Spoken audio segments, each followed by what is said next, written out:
So you would actually need your pliers. So these are the pliers that you'd actually need, and then not forgetting your scissors. So you'd also need your scissors, and also your chains. These are the chains that I'll be using. Okay, this is what I'm gonna add to the.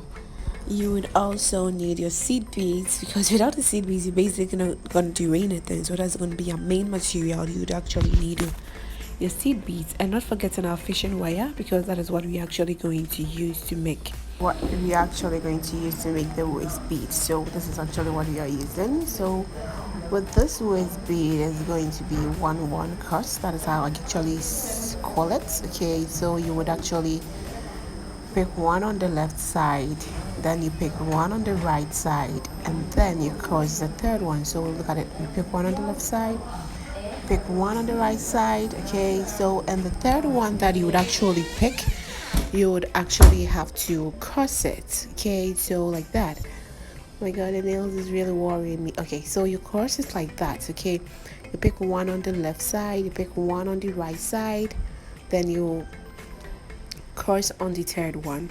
I actually have a video of how I actually started it on the other video, how to make a beaded fringe. For that one, the bases, everything actually starts with it. So you pick one on the left side, you pick one on the right side, and yes, you cross on the third bead. Okay, so you pick one on the left, one on the right, and then you cross the third bead. So that is how you're going to actually do it till you get your desired length. But should in case you are working on it and then you'd actually your thread actually gets finished, you just tie the one remaining, and then you actually attach your other thread to it. Okay, by going through the last cross, the one that you actually tied on. So basically that is how it goes about. If you've watched my video on how to make a beaded fringe, you would also understand that is how I got about everything. The basis and everything is on that. Please go and check that video and get the maximum foundation that would actually help you to build on to get to where we are here. So basically that is it. You pick your left hand, you pick your right hand, and then you cross on the third piece. So basically that is how you would go about it till you get your desired length that you'll be okay with. So basically that is the process. Stay tuned and enjoy.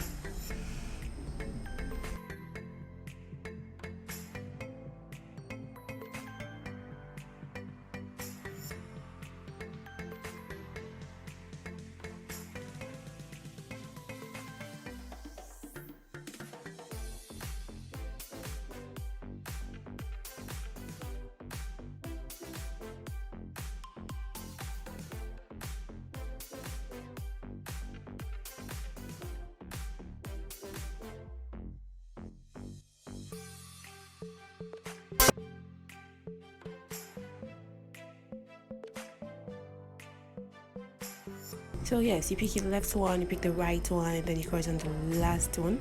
So with this side, I actually took the tip measure to see if I'm actually getting the length I wanted, but I wasn't satisfied with my length.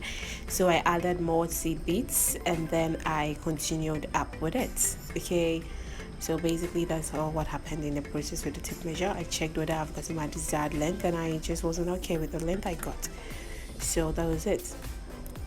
That's it. So one thing I'm super extra careful about is not to miss a bead. I just don't like it when beads just fall off and you want to leave it there, because that is precious that you left there. That is on backs. You just don't let money go like that. You have to try your best to be as preservative with money the best way you can. So that's how I go about it. Okay, so if a smaller one falls down, I'm gonna pick it up. If you watch my videos and you see that, don't be surprised. That is just me. Okay, so like that.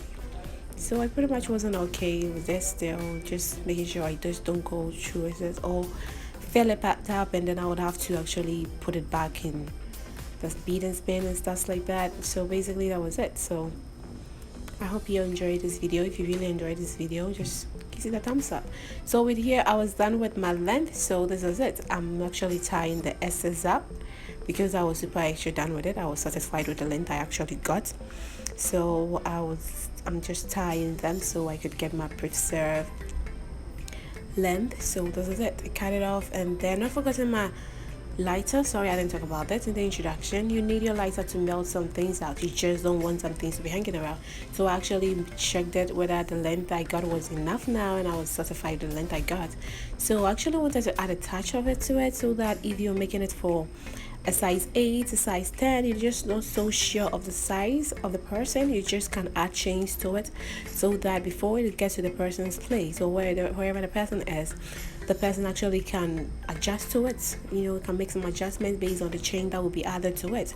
And as if you're making it for yourself, you also understand that sometimes, okay, so these are my open jump ring. So this is it, these are my open jump ring and my hooks.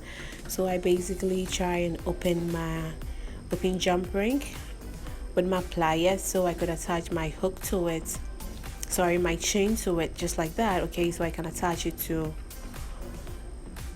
the whiz bead, and then I'll clock it up and just lock it. So that is it. So here I'm actually going to attach my whiz bead. I'm going to attach my whiz bead to the hook. Okay, so this is the hook, this is the jump ring. I open it and then get the length I want and then fix it up, and then I also attach it to the whisk. So basically that is it. I've attached it to the whisk. So this is it. You just lock it at any place you would want it to be, like to be locked. Sorry, the nails actually causing a bit of problems. Sorry. Yes. So this is actually how it looks like. So no matter your weight gain or anything of that sort, you can adjust to it so that it would actually fit you. So with here I added a bit of pearls to it. So this is actually how I went about my pearl attachment, how I made my charms. So that was it. I just got a pearl and a seed bead and just make something out of it, and then I just added to it to give it a unique touching or unique ending. Finishing is a must. It must be on point. So basically that's it. These is a waist bead, adjustable waist bead with chains. Okay, so here the person can actually put it at your waist, your normal waist. You can put it at a lower waist. Okay, so that's the lower waist, you can put it there. You can actually adjust it to your upper waist. Okay, so basically it will depend on where you would want to put your waist bead. Okay, if you gain a bit of weight, you can actually adjust to open up the weight. Okay, so you can actually put it on your hip too if you want to put it on your hip. So I hope you enjoyed this video. Please like and give me a thumb up. Love you all.